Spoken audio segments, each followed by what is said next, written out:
Baik, jadi di sini kita akan membahas mengenai pemikiran salah satu tokoh orientalis yang bernama Michael Sells tentang pendekatan dalam studi Al-Quran. Sebelum memasuki materi pembahasan, alangkah baiknya kita terlebih dahulu mengetahui apa yang akan kita bahas.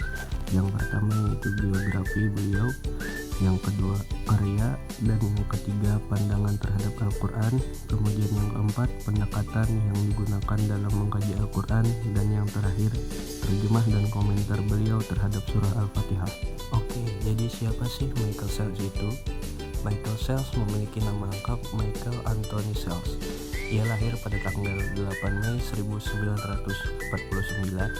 Sells merupakan seorang profesor sejarah dan sastra Islam di Divinity School dan di Departemen Sastra Komparatif di Universitas Chicago. Sells belajar dan mengajar di bidang studi Al-Quran, Sufisme, puisi cinta Arab dan Islam, mistisisme yang ada di dalam Yunani, Islam, Kristen, dan Yahudi, serta agama dan kekerasan. Kemudian di antara beberapa karya Michael Sells yaitu yang pertama Mystical Language of Unsaying, yang kedua Early Islamic Mysticism, yang ketiga The New Crusades, yang keempat The Bridge Between Religion and Genocide in Bosnia, dan yang terakhir Approaching the Quran, The Early Revelation. Pandangan Michael Sells terhadap Al-Quran. Dalam bukunya yang berjudul Approaching the Quran, The Early Revelations, Sells memberikan beberapa pandangannya terhadap Al-Quran. Di antaranya, 1. Perbedaan Al-Quran dengan Alkitab. Yang kedua, pembagian surah-surah di dalam Al-Quran. 3. Penggunaan bahasa Al-Quran. Yang pertama, pandangan Michael Sells terhadap Al-Quran. 1. Perbedaan Al-Quran dengan Alkitab. Perbedaan utama antara Al-Quran dengan Alkitab adalah dalam gaya naratif. Al-Quran tidak menceritakan sejarah para nabi secara linier, dengan pengecualian kisah Nabi Yusuf.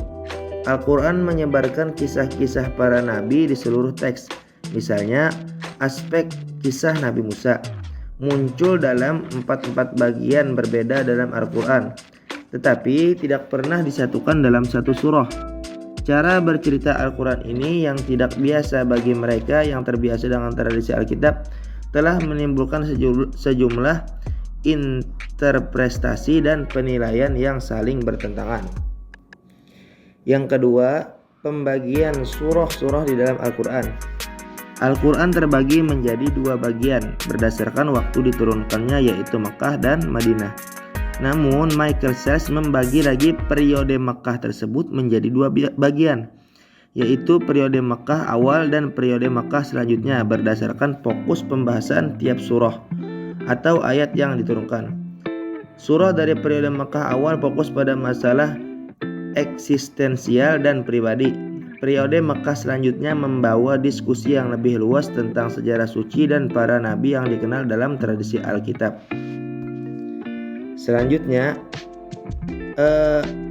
pandangan Michael Sells terhadap Al-Quran adalah penggunaan gaya bahasa di dalam Al-Quran. Dalam nuansa bahasa Al-Quran dapat ditemukan dinamika gender yang seimbang dan kuat. Bahasa Arab sama seperti bahasa Perancis didasarkan pada jenis kelamin gramatikal. Al-Quran menggunakan gender gramatikal ini dengan cara yang memungkinkan maskulin dan feminin bergerak melampaui gender gramatikal dan membentuk semacam interaksi gender yang halus. Selanjutnya, pendekatan yang digunakan dalam mengkaji Al-Quran. Dalam bukunya yang berjudul Approaching the Quran, The Early Revelations, Michael Sells menerjemahkan serta memberikan komentar terhadap beberapa surah yang ada di dalam Al-Quran. Dalam karyanya itu cenderung menggunakan pendekatan historis untuk menerjemahkan dan memberikan komentar terhadap ayat yang ada di dalam Al-Quran. Komentar Michael Sells terhadap surah Al-Fatihah.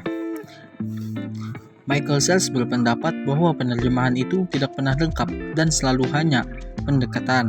Penerjemahan merupakan elemen esensial dari keberadaan manusia. Bahkan di antara mereka yang berbicara bahasanya sendiri, sering ditemukan bahwa orang lain telah mentafsirkan sebuah kata dengan cara yang berbeda dari apa yang dimaksudkan. Kita tidak akan pernah bisa sepenuhnya menangkap atau merebut makna yang disempurnakan. Jika kita dapat menangkap atau merebutnya, maka kita akan segera menemukan bahwa maknanya telah kehilangan keajaibannya.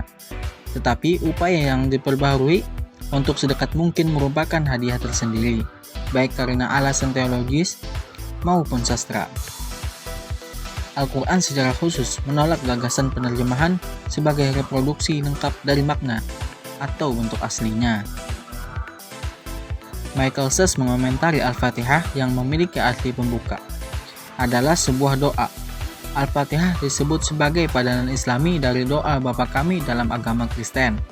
Hal ini dikarenakan deposi yang fasih dan caranya merasuki kehidupan religius. Kata diterjemahkan pembukaan atau Al-Fatihah berarti pembukaan dalam arti pembukaan suatu bab atau suatu cerita. Berbeda dengan surah awal lainnya, Al-Fatihah tidak terdiri dari teks akhir tertulis di Al-Quran, tetapi bagian paling awal. Ini adalah paling banyak dibaca dari semua surah yang ada di dalam Al-Quran, tidak hanya dalam doa dan liturgi, tetapi dalam kehidupan sehari-hari. Al-Fatihah adalah satu-satunya surah di mana frasa dengan nama Allah yang Maha Pengasih dan Penyayang tidak muncul sebelum surah, tetapi sebenarnya dianggap sebagai bagian dari surah itu sendiri.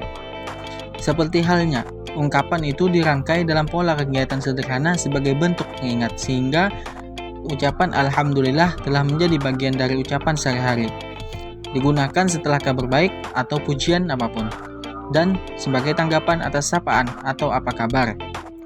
Dua kualifikasi Tuhan adalah penguasa dunia atau sang pencipta, dan penguasa hari perhitungan. Tuhan membawa penalitas untuk semua tindakan dan semua kehidupan. Tanggapan bagi mereka yang mendengar atau melafalkan Al-Fatihah adalah berpaling kepada Tuhan dalam ibadah dan berlindung.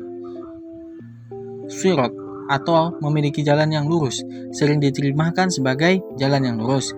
Istilah yang diterjemahkan di sini sebagai jalan sirat berarti suatu yang dikonotasikan agung bagi penduduk semenanjung Arab. Ada banyak kata dalam bahasa Arab untuk jalan.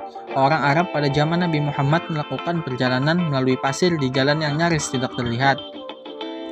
Sebaliknya, kata sirat berarti jalan beraspal, seperti jalan orang Romawi yang mungkin ditemui oleh para musafir Arab dalam perjalanan mereka.